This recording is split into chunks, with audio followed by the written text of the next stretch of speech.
Hi friends, R ടീമിൻ്റെ പുതിയ വീഡിയോയിലേക്ക് എല്ലാവർക്കും സ്വാഗതം.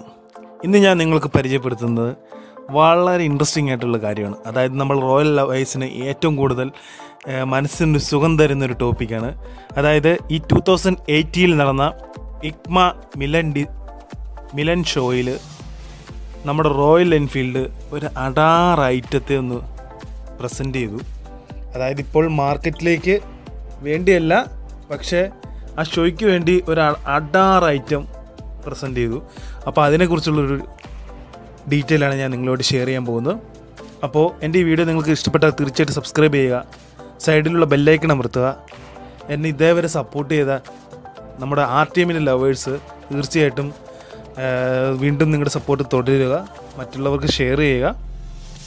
എന്ത് ഡൗട്ട് ഉണ്ടെങ്കിലും കമൻറ്റ് ബോക്സിൽ ഇടാം. നമ്മൾ ആ കഴിയുന്ന രീതിയിൽ നമ്മളത് മറുപടി തരും. ഇനി ഞാൻ തന്നെങ്കിൽ കൂടി ഇതിൽ ഒത്തിരിയേറെ റോയൽ ലവേഴ്സ് ഉണ്ട്, മെക്കാനിക് അവരെല്ലാം ഉണ്ട്. അവർ നിങ്ങൾക്ക് റിപ്ലൈ തരുന്നതായിരിക്കും. അപ്പോൾ നമുക്ക് വീഡിയോയിലേക്ക് പോകാം. ഹായ് ഫ്രണ്ട്സ്, അപ്പോൾ ഈ വർഷം 2018 നടന്ന ഇക്മ ഷോയിൽ, മിലൻ്റെ ഇക്മ ഷോയിൽ നമ്മുടെ റോയൽ എൻഫീൽഡ് ഒരു കിടിലം ബുള്ളറ്റിനെ ഒന്ന് പ്രസൻറ്റ് ചെയ്യുകയുണ്ടായി. അതായത് 834 cc ഉള്ള ട്വിൻസ് ബാക്ക് എൻജിനാണ് പ്രസൻറ്റ് ചെയ്ത ബൈക്കിലെ മെയിൻ അട്രാക്റ്റീവ് ഘടകം. അത് നമുക്ക് അതിൻ്റെ ഇമേജസ് ഞാനിപ്പോൾ ഷോയിൽ നടന്ന ഇമേജസ് ഞാൻ നിങ്ങൾക്ക് കാണിക്കുന്നുണ്ട്.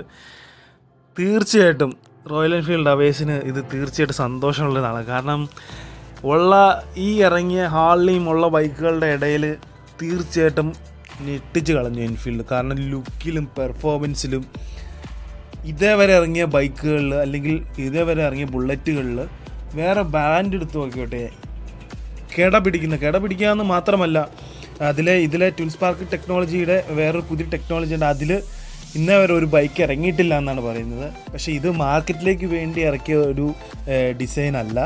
ഇത് 6 മാസത്തെ ഈ ബൈക്കിന് വേണ്ടി മാത്രം, ഈ ബുള്ളറ്റിന് വേണ്ടി മാത്രം 6 മാസത്തെ റിസർച്ച് നടത്തി അവർ ചെയ്തെടുത്ത ഡിസൈനാണ് റോയൽ എൻഫീൽഡ് ഇതിപ്പോൾ പബ്ലിഷ് ചെയ്തേക്കുന്നത്. അതായത് double type silencer exhaust, double type exhaust ആണുള്ളത്. ഒത്തിരിയേറെ ഇതുണ്ട്, പക്ഷേ ഒത്തിരിയേറെ ഫീച്ചേഴ്സ് ഉണ്ട്. നമുക്ക് ഈ വിഷ്വൽസിൽ നിന്ന് തന്നെ കാണുമ്പോൾ തന്നെ നമ്മൾ ഞെട്ടിത്തെരിച്ചു പോകും. പക്ഷേ അതിൻ്റെ കൂടുതൽ ഡീറ്റെയിൽസ് ഇതുവരെ പുറത്തു വിട്ടിട്ടില്ല.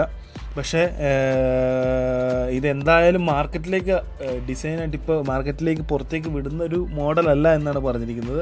അതായത് ഇപ്പോൾ ഇൻ്റർസെപ്റ്ററിൻ്റെ 650 cc വരാനിരിക്കുകയാണ്. അപ്പോൾ എന്തായാലും ഇതിപ്പോൾ മാർക്കറ്റിലേക്ക് പുറത്തേക്ക് വിടുന്നില്ല. പക്ഷേ നമുക്ക് ഭാവിയിൽ തീർച്ചയായിട്ടും ഇതിനെ നമ്മുടെ നിരത്തുകളിൽ നമുക്ക് പ്രതീക്ഷിക്കാം.